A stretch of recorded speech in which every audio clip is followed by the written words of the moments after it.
航空機動隊から各 PC へ。容疑車両は現在国道を北上し逃走中。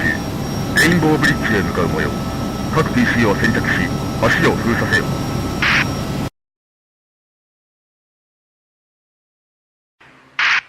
警視庁から広域各局、信号無視を繰り返す不審車両を確認。ナンバー照会の結果、盗難車と判明。緊急配備要請。付近の PC は至急現場に急行願う。